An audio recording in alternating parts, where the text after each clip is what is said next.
What's up, guys? Iceman here. Welcome to the Diablo Research Institution.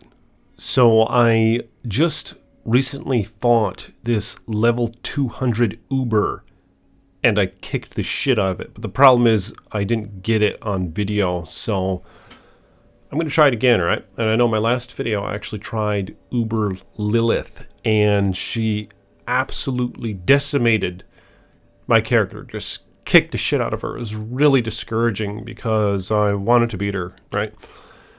And I'm working on it. But nonetheless, here's my character. Same as what she was last video. So just some basic gear. Here's a 7 out of 12 Masterwork helm with 0 greater affixes to it. I have razor plate armor with 2 greater affixes, and I intend to enhance it to 12 out of 12 Masterwork level in the not too distant future. There's the gloves, 2 to skeletal mage. The pants with 2 greater affixes, and it actually had the 25% boost twice to the intelligence, so it gave it to a 7 intelligence. Boots with a nice greater affix of movement speed, and this is a mage build, is what I'm going for here. So here's the 2-handed scythe, and as you can see, 246.5 skeletal mage damage.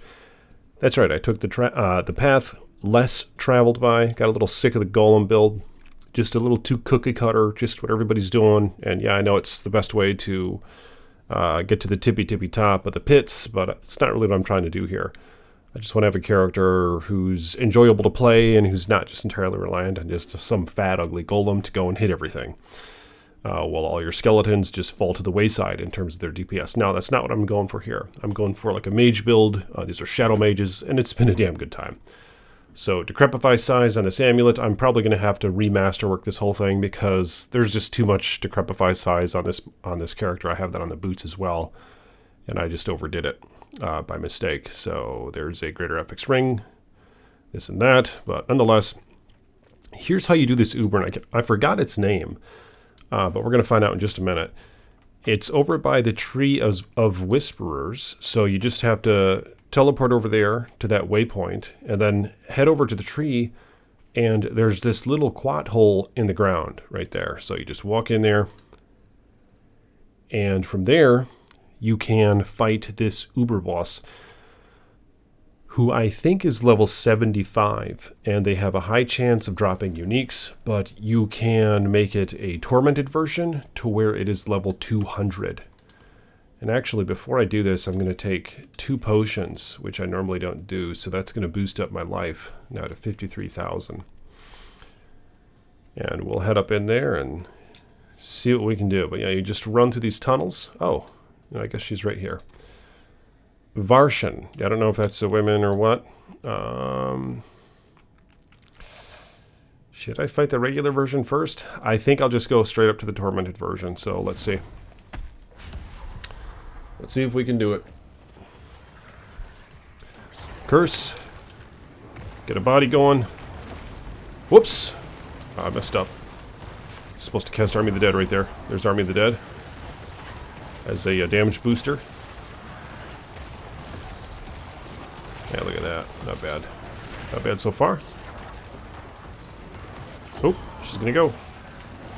Yeah, I use my blood, what do you call it? The invulnerable skill, and my skeletons reduce the cooldown to it constantly. If you watch my cooldowns, you'll see that, let's get this Army of the Dead up first, and then I'll cast it again. Oh, she really wants to get a piece of that. Alright. Blood mist, right? That's what it is, yeah. See, the skeletons are doing a great job. Look at that. They took it down just in time again. So increased attack speed will help with that, because the more hits your skeletons get in, the more often they're going to be able to refresh that cooldown. But yeah, I mean, so far this is going okay. That's a dangerous place right there when she does that one skill that affects the ground like it does. But yeah, so Army of the Dead. I have the affix that, oh, you gotta watch out for the ground. Yeah, can't let the ground get you. Look at that, do I have like a shield of some sort? I think it's just all my fortifying or something. That's very nice. Come on. Just to be safe, I better use Blood Mist again. And Blood Mist causes corpse explosion on the corpses that it hovers over. Gee whiz. Almost beat the shit out of me. Army of the Dead. Blood mist again. Yeah, look at that. Second time in a row since I've been attempting her. And she's done. Wow. I can't do Uber Duriel, can I? I don't know if they're the same power level or what. What are these uniques? Let's find out. Ooh, a ring with a greater affix. Okay, so Deathless Visage. I have a couple of these. Bone Spear leaves behind echoes as it travels that explode, dealing 2600 damage. Pretty cool mod, but I know I have one, so I'm going to get rid of it. Get rid of that, get rid of that, get rid of that. I have this amulet as well. Blood Surge casts a mini nova on your minions, so that's a pretty cool effect, but this late in the game, I don't think I'll be using that. That would be fun to find early on when you're leveling, maybe. The problem is your mages, oh, look at this ring. Life, critical strike chance, and critical strike damage, but they're not max rolls, nowhere near, so I guess I'll just get rid of it. Yeah, the problem with this thing, Death Speaker's Pendant, is that a lot of your minions are the mages, right? And the mages are staying away from the enemies, so they're going to be casting Blood Surge around them. It's just not going to be all that helpful, but I mean, it's still probably a pretty good way to go.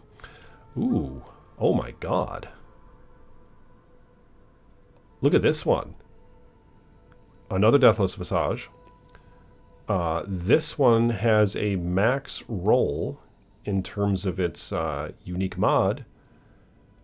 Bone Spear leaves behind echoes as it travels that explode, dealing 3,432 damage out of 3,432 damage. So it's a max roll in that case. Bloodless Scream. I found a lot of these. Yeah, so we're gonna sell that. I'm just going through the items here. Sell that, sell that.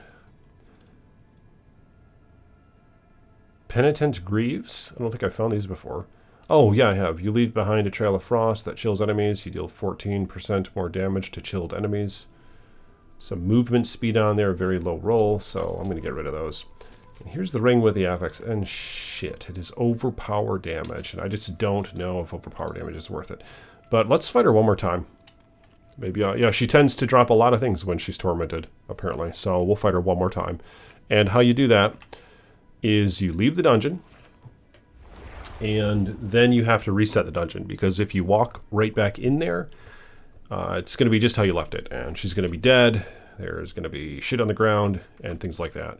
So to reset it, you just hit tab for your map, and then you pull out this little thing right here, and this is how you reset all dungeons, and you just click reset dungeons, and then yes, you reset them, and then they're like new again. Ooh, world boss in 32 minutes. I'm going to have to catch that. Yeah, I have been trying to get the world bosses. It's just an easy way to get a lot of bounty credits and a good way to get gold. So that's kind of what I've been doing.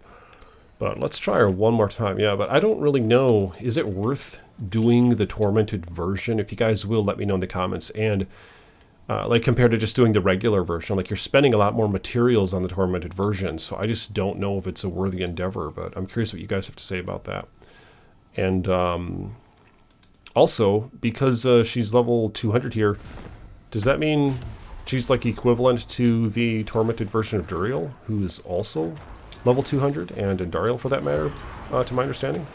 Let me know if you guys have any answers to those questions. I'm kind of curious.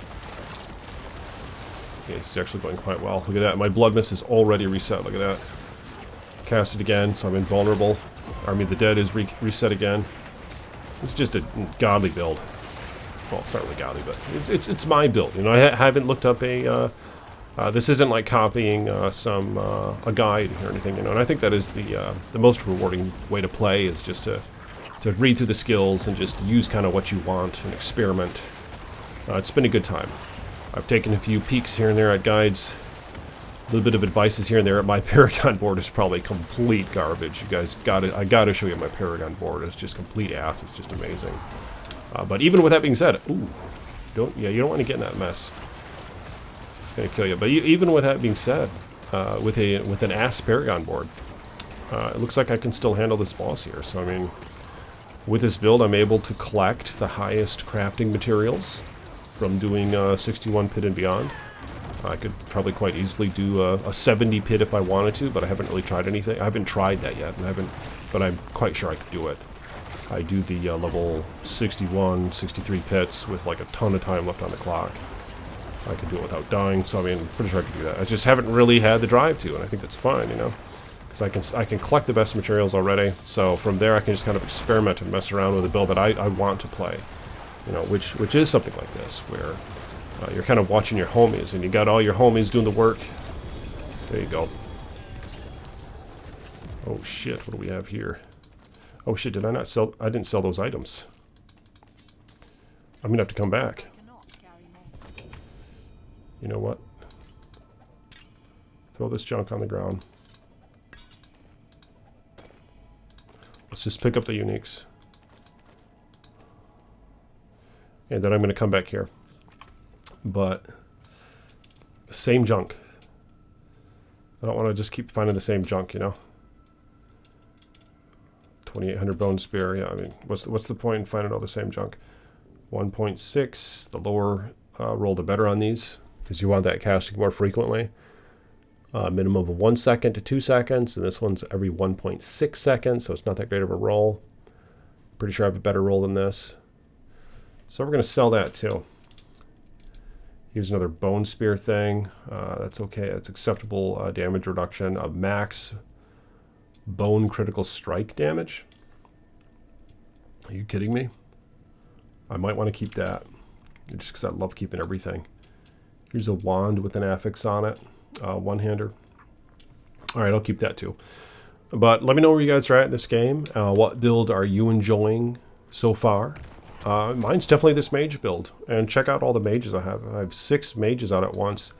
And yeah, I even have the that aspect on my amulet, because that's the only way you can get an additional 3 mages and warriors. If you put it on any other piece of gear, you only get 2. But yeah, for optimal running, you'd probably want to put a more powerful aspect on there, like one of your damage buffers or something like this one, the Shadow Blight one, or the Army of the Dead one. But I just want more homies, you know, more meat shields. This is just kind of a chill gameplay, and I've been enjoying that. So let me know where you guys are at in this journey, and if you will, like this damn video, subscribe to the page, and I'll see you in the next one. Peace be with you.